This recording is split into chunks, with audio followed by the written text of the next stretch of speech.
Bonsoir. Aujourd'hui, nous allons sur la page d'Abraham Lwakabwanga.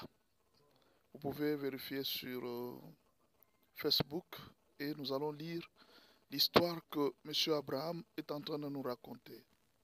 Voilà, les photos sont là. On commence l'histoire. Découvrez avec moi l'histoire. Je vous lis sa page. Peut-être que nous pouvons méditer. Une autre bataille diplomatique entre la RDC et le Rwanda. Paul Kagame ne lâche pas prise et ne veut pas laisser faire avant la signature d'un accord aux USA. Ce matin aux Champs-Élysées, bon, en fait cette publication a été publiée depuis 2 jours, à partir de ce vendredi aujourd'hui. Ça fait 2 jours qu'elle a été publiée, donc certainement entre jeudi et mercredi que Paul Kagame était à Paris.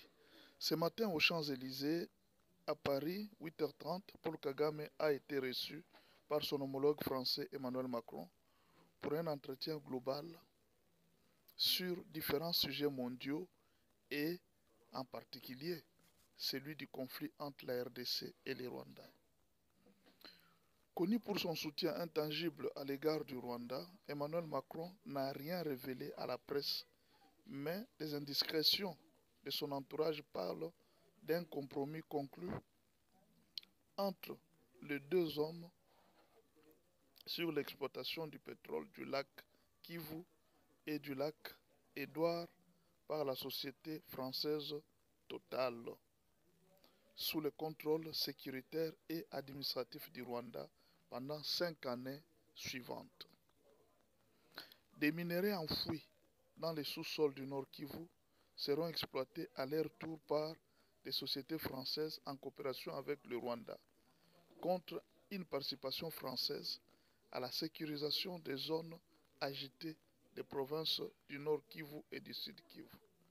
Sous le patronage des USA, la France participera au processus de rétablissement de la paix en qualité d'observatrice et apportera son expertise pour le désarmement des groupes armés et des milices opérant dans la région.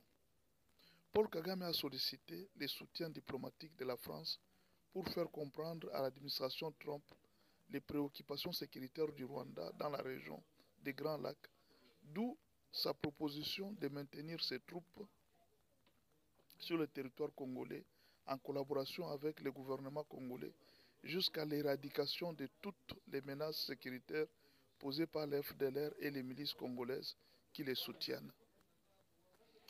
Tous les compromis conclus entre les deux hommes seront déversés sur la table du médiateur américain comme faisant partie intégrante des solutions proposées par la partie rwandaise aux négociations de paix et à faire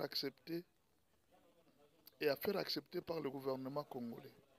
À mon avis, jusque-là, le Rwanda n'a pas encore abandonné ses ambitions expansionnistes sur le territoire congolais et n'entend pas se retirer tant que Kinshasa n'aura pas cédé à ses exigences. Je présume un complot contre la RDC concocté par la France et le Rwanda visant à imposer à la RDC la mise sous tutelle internationale ou rwandaise des parties du territoire congolais conquises par le Rwanda via l'AFC et le M23, ce qui créera de sérieux obstacles à la conclusion et à la signature d'un accord complet entre la RDC et les autres acteurs. Il faut armer les négociateurs qui iront aux États-Unis un mental dur pour la résistance à une telle conspiration, sinon la fameuse souveraineté défendue dans la déclaration des principes ne sera qu'un canard malade. Kinshasa doit rester vigilant et mener une bonne diplomatie pour convaincre et vaincre. Voilà. Ici, Abraham Lwakabwanga, monsieur, il a donné la publication de monsieur. Bon, il n'a pas donné le nom, il a tué juste sa source, il n'a pas donné la source. Vous allez découvrir ça sur la page de monsieur Abraham Lwakabwanga. Donc, en résumé, qu'est-ce qu'il y a? les Français veulent utiliser Kagame pour aller vers les lacs Édouard, chercher le pétrole qui est là, que Total doit exploiter, et en même temps proposer des mécanismes tels que non, on doit désarmer les milices, et après ils vont installer les soldats rwandais qui vont les aider, et puis on va mettre l'Est de la RDC sous tutelle rwandaise, et que les Rwandais continuent à contrôler. En fait, c'est tout ça le plan.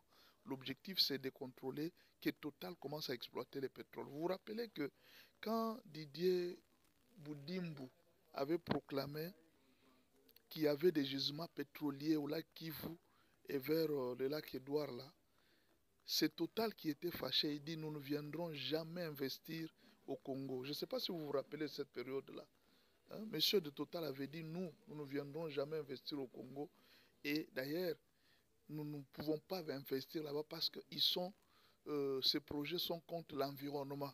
En réalité, ce n'était pas un problème d'environnement. Ils étaient en train de vouloir protéger les intérêts français là-bas.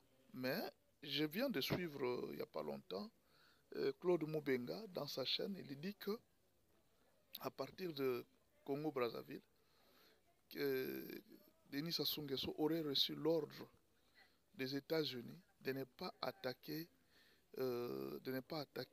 Kinshasa. Donc, c'est-à-dire que la France, avec Denis Sassou Nguesso et le Rwanda, avait déjà prévu de déstabiliser la ville de Kinshasa, ou si possible d'éliminer physiquement le président Félix afin de semer des troubles. Et Washington aurait été informé du coup, alors qu'on a dit au président Sassou de ne pas faire une telle chose. Et l'attaque devrait se passer les mardis passés. Aujourd'hui, nous sommes vendredi. C'est les mardis passés que l'attaque devrait se passer. Alors, tout ça là, c'est pour dire que nous devons rester vigilants. Nous devons rester vigilants et nous devons nous préparer chaque jour. Il n'y a personne qui aime, il n'y a personne qui peut vous donner le bonheur comme ça. Les cadeaux, on ne les donne pas comme ça. Il y a des gens qui n'aiment pas le bonheur du Congo parce que le bonheur du Congo va faire mal à beaucoup de nations. Il y a des gens qui nous ont injuriés à tort, nous traitant nous comme des bêtes, des gens qui ne sont pas intelligents, des gens qui aiment danser, qui aiment les femmes et la bière. Or, en réalité, ils étaient en train de jouir de notre bonheur. Et alors, à partir d'aujourd'hui, depuis qu'on nous a ouvert les yeux, les Congolais ont compris que nous devons nous battre pour notre nation. C'est pourquoi nous demandons toujours à tous les Congolais, cessons de nous diviser. Ça ne sert à rien que nous commencions à nous diviser chaque jour. C'est l'ennemi qui en profite. La guerre est très longue. Les Français sont là, ils sont en train de se battre. Alors, vous allez vous poser peut-être la question, mais qu'est-ce que Denis Sassou Nguesso a à faire avec toutes nos guerres ici? Est-ce que ça l'intéresse même? Oui, bon, écoutez, il y a un problème de port. On ne veut pas qu'on construise le port en eau profonde de Banana.